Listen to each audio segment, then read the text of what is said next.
இன்னைக்கான டாப் சம்பவங்கள் என்னென்னு பார்ப்போம். அதுல ஃபர்ஸ்ட் முதலமைச்சர் விஜய் சார் இன்னைக்கு நிதி ஆயோக் கூட்டத்துல கலந்துக்கிட்டாரு. அதுல மத்திய அரசோட தமிழ்நாடு அரசு வந்து இணைந்து செயல்படும் அப்படின்னு சொல்லியிருப்பாரு. அப்புறம் நிலுவையில இருக்கிற கல்வி தொகையான 3284 கோடி ரூபாயை வந்து விடுவிக்கணும்னு சொல்லியிருப்பாரு. அதுக்காக மும்மொழி கொள்கைய செயல்படுத்தணும் அப்படின்னு சொல்லி நிர்பந்திக்க கூடாது அப்படின்னு சொல்லியிருப்பாரு. அப்புறம் திருக்குறளை தேசிய இலக்கியமா அறிவிக்கணும்னு சொல்லியிருப்பாரு.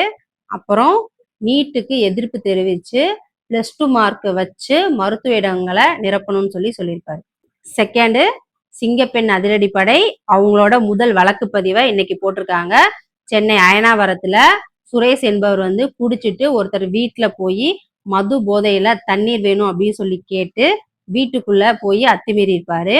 அவரை சிங்கப்பெண் அதிரடிப்படை உடனே அரெஸ்ட் பண்ணி அவரை போய் மகளிர் காவல் நிலையத்துல ஒப்படைச்சிருப்பாரு. தேர்டு, திமுக கூட்டணியில இருந்து இந்திய கம்யூனிஸ்ட் கட்சி விலகிறதா வீரபாண்டியன் அவர்கள் வந்து சொல்லியிருக்காரு. ஃபோர்த்து, மானாமதுரை எம்எல்ஏ இளங்கோவன் அவர்கள் வந்து தன்னோட மகளை கவர்மெண்ட் ஸ்கூல்ல சேர்த்திருக்காரு. அதுவும் தமிழ் மீடியத்துல சேர்த்திருக்காரு. அவரு கவர்மெண்ட் ஸ்கூல்ல படிச்சதுனால தன்னோட மகளும் கவர்மெண்ட் ஸ்கூல்லயே படிக்கட்டும்னு சொல்லியிருக்காரு. அஞ்சாவது, முதலமைச்சர் விஜய் சார் பிறந்த நாளை நல்லா விமர்சையாக கொண்டாடணும்னு சொல்லி மாநில செயலாளர்களுக்கு பொதுச் செயலாளர் ஆனந்த் அவர்கள் வந்து சொல்லியிருக்காரு.